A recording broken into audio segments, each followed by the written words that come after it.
ಇವತ್ತಿನ ವಿಡಿಯೋದಲ್ಲಿ 1 ಕ್ಯಾರೆಟು ಹಾಗೆಯೇ 1 ಕಪ್ ಆಗುವಷ್ಟು ಶೇಂಗಾ ಬೀಜನ ಬಳಸಿ ತುಂಬಾನೇ ರುಚಿಯಾಗಿರುವಂತಹ ಒಂದು ಬೆಳಗಿನ ತಿಂಡಿನ ಯಾವ ರೀತಿಯಾಗಿ ಮಾಡೋದು ಅಂತ ನೋಡೋಣ. ಮೊದಲು ಶೇಂಗಾ ಬೀಜನ ಚೆನ್ನಾಗಿ ಹುರಿದು ಪೂರ್ತಿ ನುಣ್ಣದಾಗಿ ಇದನ್ನು ಪೌಡ್ರ್ ಮಾಡಿ ತಗೊಳ್ಳಿ. ಇದ್ರ ಜೊತೆಗೆ ನಾನಿಲ್ಲಿ 1 ಕ್ಯಾರೆಟನ್ನು ತಗೊಂಡಿದ್ದೀನಿ. ಕ್ಯಾರೆಟನ್ನು ಚೆನ್ನಾಗಿ ತೊಳೆದು ಮೇಲಿನ ಸಿಪ್ಪೆನ ಹೆರಚಿ ಇದನ್ನು ಪೂರ್ತಿಯಾಗಿ ಸಣ್ಣ ಸಣ್ಣದಾಗಿ ತುರ್ಕೊಂಡು ತಗೊಳ್ಬೇಕು. ಪೂರ್ತಿ ತೆಳ್ಳದಾಗೆ ತುರ್ಕೊಂಡು ತಗೊಳ್ಳಿ, ಚೆನ್ನಾಗಿರುತ್ತೆ. ನಾನಿಲ್ಲಿ ಒಂದು ಹೊತ್ತಿಗೆ 4 ಜನಕ್ಕಾಗುವಷ್ಟು ಮಾಡಿ ತೋರಿಸ್ತಾ ಇದ್ದೀನಿ. ಹಾಗಾಗಿ ನಾನಿಲ್ಲಿ 1 ಕ್ಯಾರೆಟನ್ನು ತಗೊಂಡಿದ್ದೀನಿ. ಇವಾಗ ನಾನಿಲ್ಲಿ ಒಂದು ದೊಡ್ಡ ಮಿಕ್ಸಿ ಜಾರಿಗೆ ಎಲ್ಲ ಪದಾರ್ಥಗಳನ್ನು ಹಾಕ್ಕೊಳ್ತಾ ಇದ್ದೀನಿ. ಮೊದಲು ನಾನಿಲ್ಲಿ ಹುರಿದಿರುವಂತಹ ಹಸಿರು ಮೆಣಸಿನಕಾಯಿನ ಹಾಕ್ಕೊಳ್ತಾ ಇದ್ದೀನಿ. ನಿಮಗೆ ಖಾರಕ್ಕೆ ಎಷ್ಟು ಖಾರ ಬೇಕೋ ಅಷ್ಟು ಖಾರನ ನೀವಿಲ್ಲಿ ಹಾಕ್ಕೊಳ್ಬೋದು. ನಾನಿಲ್ಲಿ ಖಾರವಾಗಿರುವಂತಹ 4-5 ಹಸಿರು ಮೆಣಸಿನಕಾಯಿನ ಹಾಕ್ಕೊಂಡಿದ್ದೀನಿ. ಇದ್ರ ಜೊತೆಗೆ ಅರ್ಧ ಬಟ್ಲ ಆಗುವಷ್ಟು ಹಸಿ ಕೊಬ್ಬರಿನೇ ಹಾಕ್ಕೊಳ್ಬೇಕು, ಒಣ ಕೊಬ್ಬರಿ ಅಲ್ಲ. ಹಾಗೆಯೇ ಇದ್ರ ಜೊತೆಗೆ ಸ್ವಲ್ಪ ಕೊತ್ತಂಬರಿ ಸೊಪ್ಪನ್ನು ಹಾಕ್ಕೊಳ್ತಾ ಇದ್ದೀನಿ. 1 ಗರಿ ಆಗುವಷ್ಟು ಕರಿಬೇವು ಸೊಪ್ಪು, 2 ಸೊಪ್ಪನ್ನು ಚೆನ್ನಾಗಿ ತೊಳೆದು ಹಾಕ್ಕೊಳ್ಳಿ. ಇದ್ರ ಜೊತೆಗೆ 1 ಕಪ್ ಆಗುವಷ್ಟು ಪುಟಾಣಿನ ಹಾಕ್ಕೊಳ್ತಾ ಇದ್ದೀನಿ. ಪುಟಾಣಿ ಆದರೂ ಹಾಕ್ಕೊಳ್ಬೋದು, ಇಲ್ಲಾಂದರೆ ಪುಟಾಣಿ ಪುಡಿನಾದರೂ ನೀವಿಲ್ಲಿ ಹಾಕ್ಕೊಳ್ಬೋದು. ಲಾಸ್ಟಲ್ಲಿ 1 ಗಡ್ಡೆ ಆಗುವಷ್ಟು ಬೆಳ್ಳುಳ್ಳಿನ ಸಿಪ್ಪೆ ಸಮೇತನೇ ಹಾಕ್ಕೊಳ್ಳಿ. ಫ್ಲೇವರ್ ತುಂಬಾ ಚೆನ್ನಾಗಿ ಬರುತ್ತೆ. ಬೆಳ್ಳುಳ್ಳಿನ ಸ್ವಲ್ಪ ಜಾಸ್ತಿ ಅನ್ನೋಂಗೆ ಹಾಕ್ಕೊಂಡು ತಗೊಳ್ಳಿ. ಲಾಸ್ಟಲ್ಲಿ ರುಚಿಗೆ ತಕ್ಕಷ್ಟು ಉಪ್ಪನ್ನು ಹಾಕ್ಕೊಂಡು ಇದಕ್ಕೇ ಸ್ವಲ್ಪ ನೀರನ್ನು ಹಾಕ್ಕೊಂಡು ಪೂರ್ತಿ ನುಣ್ಣದಾಗೆ ಇದನ್ನು ಗ್ರೈಂಡ್ ಮಾಡ್ಕೊಳ್ಬೇಕು. ಇದಕ್ಕೇ ಸ್ವಲ್ಪ ಶೇಂಗಾ ಪುಡಿನ ಹಾಕ್ಕೊಂಡಿದ್ದೆ, ಆ ವಿಡಿಯೋ ಕ್ಲಿಪ್ ಮಿಸ್ ಆಗಿದೆ. ಎಲ್ಲವನ್ನು ಹಾಕ್ಕೊಂಡು ಪೂರ್ತಿ ನುಣ್ಣದಾಗೆ ಇದನ್ನು ಗ್ರೈಂಡ್ ಮಾಡ್ಕೊಂಡು ತಗೊಳ್ಳಿ. ಇವಾಗ ನಾನಿಲ್ಲಿ ಉಳಿದಿರುವಂತಹ ಪಡ್ಡು ಹಿಟ್ಟನ್ನು ತಗೊಂಡಿದ್ದೀನಿ. ಪಡ್ಡು ಹಿಟ್ಟು ಅಥವಾ ದೋಸೆ ಹಿಟ್ಟನ್ನು ಮಾಡಬೇಕಾದ್ರೆ ಸ್ವಲ್ಪ ಜಾಸ್ತಿ ಅನ್ನೋಂಗೆ ಮಾಡ್ಕೊಂಡಿರ್ತೀವಿ ನೋಡಿ. ಉಳಿದಿರುವಂತಹ ಪಡ್ಡು ಹಿಟ್ಟಿಗೆ ನಾನಿಲ್ಲಿ ಸ್ವಲ್ಪ ಸೋಡಾ ಪುಡಿ ಹಾಗೆಯೇ ರುಚಿಗೆ ತಕ್ಕಷ್ಟು ಉಪ್ಪನ್ನು ಹಾಕ್ಕೊಂಡು ಇದಕ್ಕೇ ಸ್ವಲ್ಪ ಸಕ್ಕರೆನ ಹಾಕ್ಕೊಳ್ತಾ ಇದ್ದೀನಿ. ಸಕ್ಕರೆನ ಹಾಕ್ಕೊಳ್ಳಿ, ಕಲರ್ ಅಂತೂ ತುಂಬಾ ಚೆನ್ನಾಗಿ ಬರುತ್ತೆ. ಹಾಗಾಗಿ ಒಂದು ಅರ್ಧ ಚಮಚ ಆಗುವಷ್ಟು ಸಕ್ಕರೆನ ಹಾಕ್ಕೊಂಡ್ರೆ ಸಾಕಾಗುತ್ತೆ.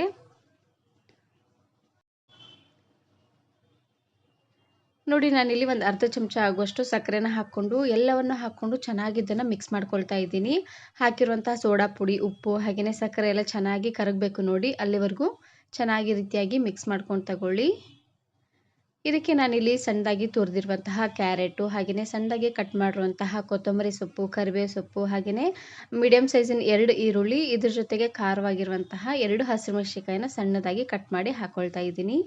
ಎಲ್ಲವನ್ನು ಆದಷ್ಟು ಸಣ್ಣದಾಗಿ ಕಟ್ ಮಾಡಿ ಹಾಕ್ಕೊಳ್ಳಿ, ಚೆನ್ನಾಗಿರುತ್ತೆ. ಇದನ್ನು ಒಗ್ಗರಣೆ ಹಾಕ್ಕೊಂಡು ಸಹ ಹಾಕ್ಕೊಳ್ಬೋದು, ಅದು ಕೂಡ ತುಂಬಾ ಚೆನ್ನಾಗಿರುತ್ತೆ. ಆ ವಿಡಿಯೋ ಆಲ್ರೆಡಿ ಶೇರ್ ಮಾಡಿದ್ದೀನಿ. ವಿಡಿಯೋ ನೋಡಿಲ್ಲ ಅಂದರೆ ಈ ವಿಡಿಯೋ ಕೊನೆಯಲ್ಲಿ ಹಾಕಿರ್ತೀನಿ ನೋಡಿ, ಚೆಕ್ ಮಾಡಿ. ನೋಡಿ, ಎಲ್ಲ ಪದಾರ್ಥನ ಹಾಕ್ಕೊಂಡು ಈ ರೀತಿಯಾಗಿ ಚೆನ್ನಾಗಿ ಇದನ್ನು ಮಿಕ್ಸ್ ಮಾಡ್ಕೊಂಡು ತಗೊಳ್ಳಿ. ನಿಮಗೆ ಬೇಕು ಅಂದರೆ ಇದಕ್ಕೇ ಸ್ವಲ್ಪ ಸೌತೆಕಾಯಿನೂ ಸಹ ತುರಿದು ಹಾಕ್ಕೊಳ್ಬೋದು. ಮಿಕ್ಸ್ ಮಾಡಿ ಒಂದು 10ರಿಂದ 15 ನಿಮಿಷ ಹಾಗೆ ಇದನ್ನು ಬಿಟ್ಟು ಇವಾಗ ನಾನಿಲ್ಲಿ ಪಡ್ಡು ಹಂಚಿಗೆ ಸ್ವಲ್ಪ ಎಣ್ಣೆನ ಹಾಕ್ಕೊಳ್ತಾ ಇದ್ದೀನಿ. ಎಣ್ಣೆ, ಬೆಣ್ಣೆ, ತುಪ್ಪ ಯಾವುದಾದ್ರೂ ನೀವಿಲ್ಲಿ ಹಾಕ್ಕೊಳ್ಬೋದು. ನಾನಿಲ್ಲಿ ಒಂದು ಅರ್ಧ ಚಮಚ ಆಗುವಷ್ಟು ಎಣ್ಣೆನ ಹಾಕ್ಕೊಳ್ತಾ ಇದ್ದೀನಿ. ನಾನು ಇದೇ ರೀತಿ ಬಹಳಷ್ಟು ಪಡ್ಡು ರೆಸಿಪೀಸ್ನ ಅಪ್ಲೋಡ್ ಮಾಡಿದ್ದೀನಿ. ವಿಡಿಯೋ ನೋಡಿಲ್ಲ ಅಂದರೆ ಈ ವಿಡಿಯೋ ಕೊನೆಯಲ್ಲಿ ಹಾಕಿರ್ತೀನಿ ನೋಡಿ, ಚೆಕ್ ಮಾಡಿ. ಎಣ್ಣೆನ ಹಾಕ್ಕೊಂಡು ನೋಡಿ ಈ ರೀತಿಯಾಗಿ ಒಂದು ಸರ್ತಿ ಚೆನ್ನಾಗಿ ಇದನ್ನು ಪ್ಯಾನ್ ತುಂಬ ಸ್ಪ್ರೆಡ್ ಮಾಡ್ಕೊಳ್ಬೇಕು. ಈ ರೀತಿಯಾಗಿ ಮಾಡೋದ್ರಿಂದ ಪಡ್ಡು ಸ್ವಲ್ಪನೂ ಅಂಟ್ಕೊಳ್ಳೋದಿಲ್ಲ ಪ್ಯಾನ್ಗೆ. ಹಾಗಾಗಿ ಇವಾಗ ಸ್ವಲ್ಪ ಅನ್ನೋಂಗೆ ಹಿಟ್ಟನ್ನು ಹಾಕ್ಕೊಳ್ತಾ ಬರಬೇಕು.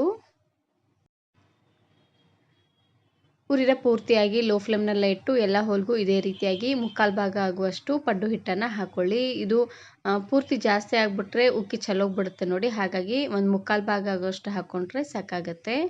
ಉರಿನ ಪೂರ್ತಿಯಾಗಿ ಲೋ ಫ್ಲೇಮ್ನಲ್ಲೇ ಇಟ್ಟರೆ ತುಂಬಾ ಕ್ರಿಸ್ಪಿಯಾಗಿ ಚೆನ್ನಾಗಿ ಬರುತ್ತೆ. ಸ್ವಲ್ಪ ಸಾಫ್ಟಾಗಿ ಬೇಕು ಅನ್ನೋ ಹಾಗಿದ್ದರೆ ಉರಿನ ಪೂರ್ತಿಯಾಗಿ ಹೈ ಫ್ಲೇಮ್ನಲ್ಲೇ ಇಟ್ಟು ಬೇಯಿಸ್ಕೊಂಡು ತಗೊಳ್ಳಿ. ಇವಾಗ ನೋಡ್ತಾ ಇರ್ಬೋದು, ಲೋ ಫ್ಲೇಮ್ನಲ್ಲೇ ಇಟ್ಟು ಒಂದು 2ರಿಂದ 3 ನಿಮಿಷವರೆಗೂ ಹಾಗೆ ಇದನ್ನು ಬಿಟ್ಟಿದ್ದೆ. ಇವಾಗ ಒಂದು ಸೈಡೆಲ್ಲ ಚೆನ್ನಾಗಿ ಬೆಂದಾಗಿದೆ. ಮತ್ತೆ ಈ ರೀತಿಯಾಗಿ ಹೊಳ್ಳಿಸಿ ಬೇಯಿಸ್ಕೊಳ್ತಾ ಇದ್ದೀನಿ. ನೋಡ್ತಾ ಇರ್ಬೋದು ಕಲರ್ ಎಷ್ಟು ಚೆನ್ನಾಗಿ ಬಂದಿದೆ ಅಂತ. ಸಕ್ಕರೆನ ಹಾಕೋದ್ರಿಂದ ಕಲರ್ ಅಂತೂ ತುಂಬಾ ಚೆನ್ನಾಗಿ ಬರುತ್ತೆ. ನೋಡ್ತಾ ಇರ್ಬೋದು ಎಷ್ಟು ಕೆಂಪದಾಗಿ ಬಂದಿದೆ ಅಂತ. 2 ಸೈಡು ಚೆನ್ನಾಗಿ ರೀತಿಯಾಗಿ ಬೆಂದಾದ್ಮೇಲೆ ಇವಾಗ ನಾನಿಲ್ಲಿ ಒಂದು ಪ್ಲೇಟಿಗೆ ಎತ್ತಿಟ್ಕೊಳ್ತಾ ಇದ್ದೀನಿ. ಇದೇ ರೀತಿಯಾಗಿ ಉಳಿದಿರುವಂತಹ ಪಡ್ಡುನ ಹಾಕ್ಕೊಳ್ಳಿ. ಪಡ್ಡು ಹಿಟ್ಟನ್ನು ಸ್ವಲ್ಪ ಜಾಸ್ತಿ ಅನ್ನೋಂಗೆ ಮಾಡ್ಕೊಂಡಿರ್ತೀವಿ. ಉಳಿದಿರುವಂತಹ ಪಡ್ಡು ಹಿಟ್ಟಿಂದ ಈ ರೀತಿಯಾಗಿ ಮಸಾಲ ಪಡ್ಡನ್ನ ಮಾಡ್ಕೊಳ್ಳಿ, ಸಖತ್ ಟೇಸ್ಟಿಯಾಗಿರುತ್ತೆ. ಹಾಗೆಯೇ ಇದ್ರ ಜೊತೆಗೆ ನಾನಿಲ್ಲಿ ಆವಾಗಲೇ ಮಾಡಿಟ್ಟಿರುವಂತಹ ಚಟ್ನಿನ ಸರ್ವ್ ಮಾಡ್ಕೊಳ್ತಾ ಇದ್ದೀನಿ. ಚಟ್ನಿಗೆ ಹಸಿ ಕೊಬ್ಬರಿ, ಪುಟಾಣಿ ಹಾಗೆಯೇ ಶೇಂಗಾ ಪುಡಿನ ಹಾಕಿ ಮಾಡೋದ್ರಿಂದ ಹೋಟ್ಲುಗಳಲ್ಲೆಲ್ಲ ಮಾಡ್ತಾರೆ ನೋಡಿ ಚಟ್ನಿ, ಅದೇ ಟೇಸ್ಟ್ ಬರುತ್ತೆ. ಒಂದು ಸರ್ತಿ ಈ ಚಟ್ನಿನ ಮಾಡ್ಕೊಳ್ಳಿ, ಸಖತ್ ಟೇಸ್ಟಿಯಾಗಿರುತ್ತೆ. ಇದನ್ನು ನೀವು ದೋಸೆ, ಪಡ್ಡು, ಇಡ್ಲಿ ಜೊತೆಗೆಲ್ಲ ಸರ್ವ್ ಮಾಡ್ಕೊಬೋದು, ತುಂಬಾ ಚೆನ್ನಾಗಿರುತ್ತೆ. ನಿಮಗೆ ಬೇಕು ಅಂದರೆ ಚಟ್ನಿಗೆ ಒಗ್ಗರಣೆನೂ ಸಹ ಮಾಡ್ಕೊಳ್ಬೋದು. ನಾನಿಲ್ಲಿ ಹಾಗೆ ಸರ್ವ್ ಮಾಡ್ಕೊಳ್ತಾ ಇದ್ದೀನಿ. ಈ ವಿಡಿಯೋ ಇಷ್ಟ ಆದರೆ ಈಗಲೇ ಒಂದು ಲೈಕ್ ಬಟನನ್ನು ಕ್ಲಿಕ್ ಮಾಡಿ ಫ್ರೆಂಡ್ಸ್ ಆ್ಯಂಡ್ ಫ್ಯಾಮಿಲಿ ಜೊತೆಗೆ ಶೇರ್ ಮಾಡಿ. ಹಾಗೆಯೇ ಮತ್ತಷ್ಟು ಹೊಸ ರೆಸಿಪಿಗಾಗಿ ವರ್ಣಿಕಾ ಅಡುಗೆ ಮನೆ ಯೂಟ್ಯೂಬ್ ಚಾನಲನ್ನು ಸಬ್ಸ್ಕ್ರೈಬ್ ಮಾಡ್ಕೊಳ್ಳಿ. Thank you.